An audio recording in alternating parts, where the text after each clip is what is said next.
Hey, what's up, guys, and welcome back to another Real Madrid preview. This is the Real Madrid preview to Real Madrid versus Valencia at the Santiago Bernabeu. It's another home game, of course, and we just have to, enjoy these home games because after this, it's gonna be interesting.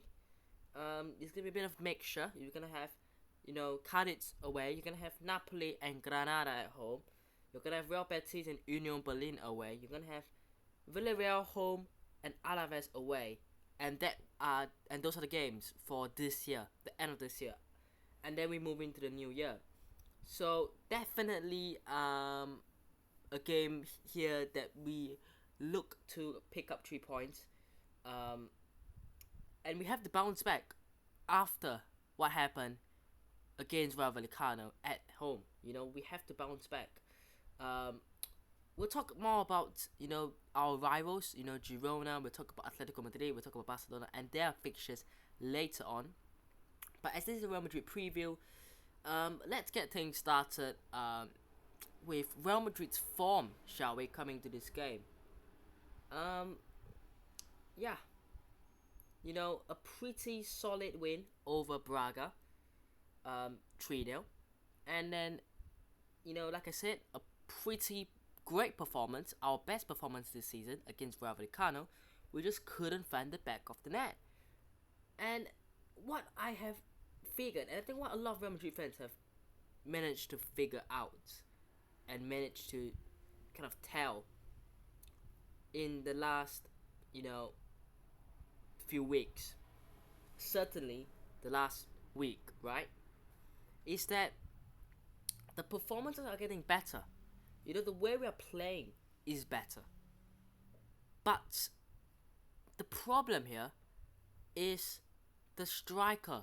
Because if we are playing the way we are playing right now, and we have Bellingham, Vinicius, Valverde,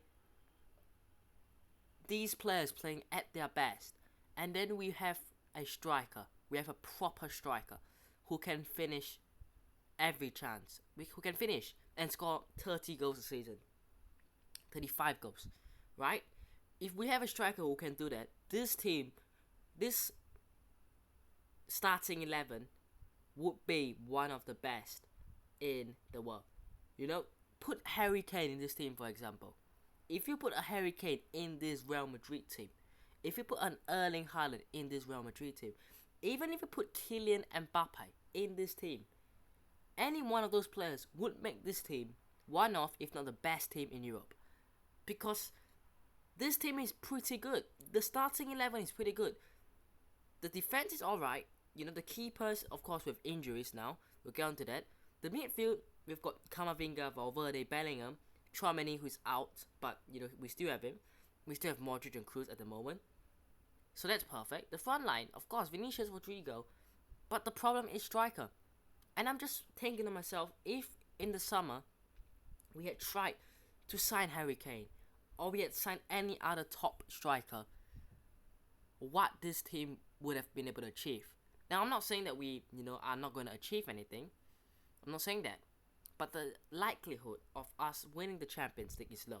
The likelihood of us winning the Champions League is low. Let's just admit that.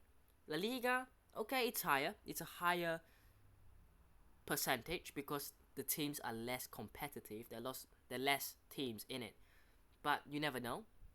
Can we go for the Copa del Rey again? Are we going to try for the Super Cup? Who knows, right? But it's just it's not the kind of thing you should be thinking about, but sometimes you're just thinking, if we had a striker, we would definitely be playing better. What happened if we maybe have a striker? What would happen? And these sort of questions lead you to wonder and lead you to think about the mistakes that have been made this summer, the past summer. And we have to move on from it. We have to grow up, right? We have to get away from that. But it's just not really nice to think about. Now, Valencia have an advantage because they've had a week of rest. So definitely a good thing for them. However, they're coming away to the Bernabeu for this game. Last few games, I mean, their last game in the league against Granada at home, a win. They obviously won in the Copa del Rey first round. They drew Athletic Club away. They beat Cadiz at home. They drew Mallorca away. They got humiliated by Betis away.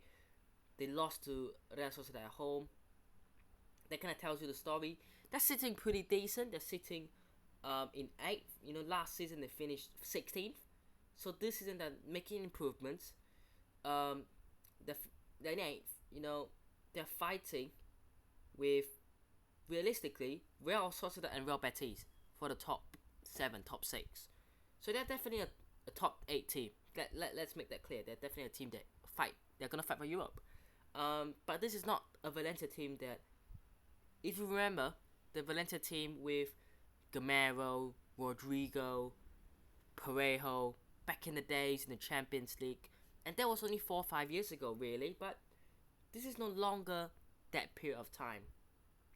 And, definitely the team has gotten weaker throughout the years. I mean, they've got a few decent players. I mean, they've got Hugo Duro, ex-Real Madrid, I believe, in there. Decent striker. They've got Pepelu, a good midfielder in their team. They've got Sergi Canos from Brentford. They've got Yaramchuk. I never knew that. Gaia, I think he's the captain. Paulista. They've definitely got players. They've definitely got players who can get at you. But overall, the squad depth there is not particularly great. And they don't really have attacking players. Maybe except for Yaramchuk, that are going to test the keeper, which in this case is Lunin, that much.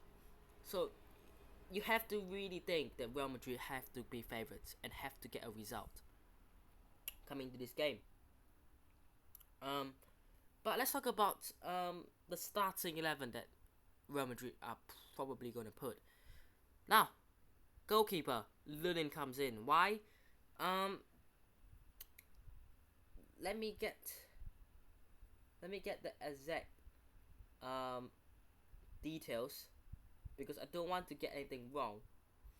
But Kepa is injured. There's a club statement. After the test carried out on our player Kepa by the Real Madrid Medical Services, he has been diagnosed with an injury to the adductor longus muscle of the right thigh. Evaluation pending. So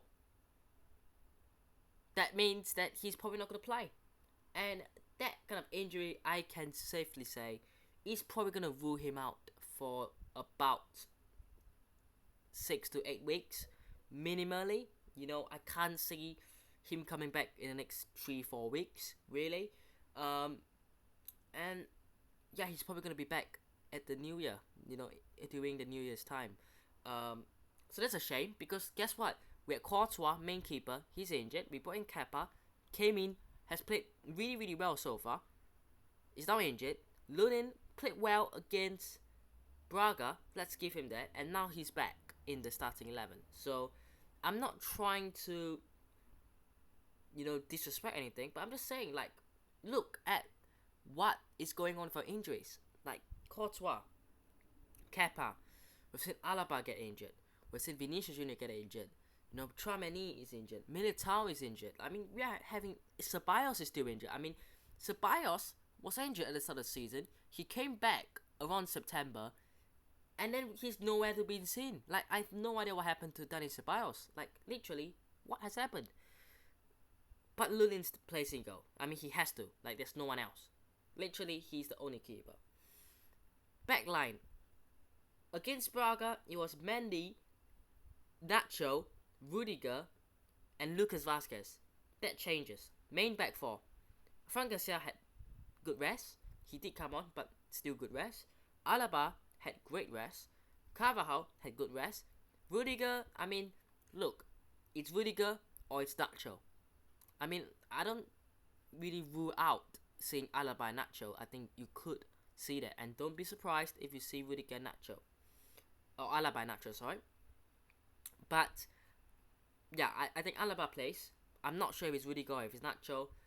I think Rudiger has to be our main choice anyway if you're looking to go out there with the strongest starting 11 to win. Midfield trio. Camavinga and Valverde have to play because Tchouaméni is injured. Dani Ceballos is injured. The other midfielder spot is Kroos and Modric. Kroos played 90 minutes of the full 90 against Braga. Modric came on but didn't play the full 90. This leans to Modric.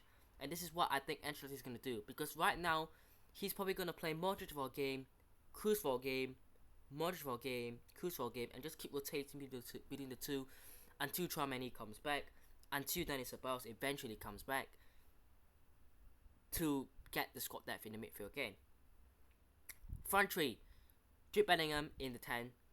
Arda Güler. I mean, I don't know what has happened to him as well. I mean, look.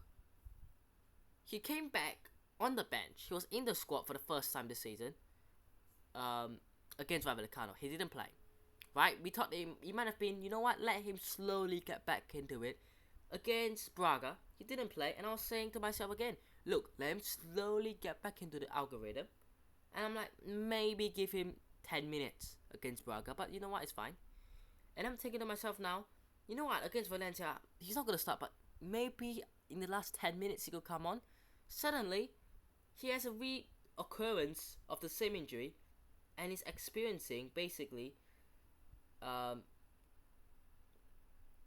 same thing again. Basically, he's going to be out for a month. He's going to be out for another month. And I've seen a lot of people be rude. They've said, Arda Hazard. Let's not talk about Eden Hazard. Of course, we know the talent. We know the quality he had. Of course, injuries ruined him. But it was also more of the fact that he came in, he was overweight. He didn't really care about himself that much. He didn't really take care of himself that much. I don't think Arda Güler is doing that. I don't think he's just, coming in overweight at 80 kilos and, eating unhealthy food and not going to gym or not training it when he can or just slacking 24/7. I don't think he's that kind of person. I don't think he's that kind of player. I just think that he has been really, really unfortunate with the injury, the muscle injuries, and then getting the reoccurrence, getting it back again, having the same thing occur again. He's just been so unlucky, Arda Güler.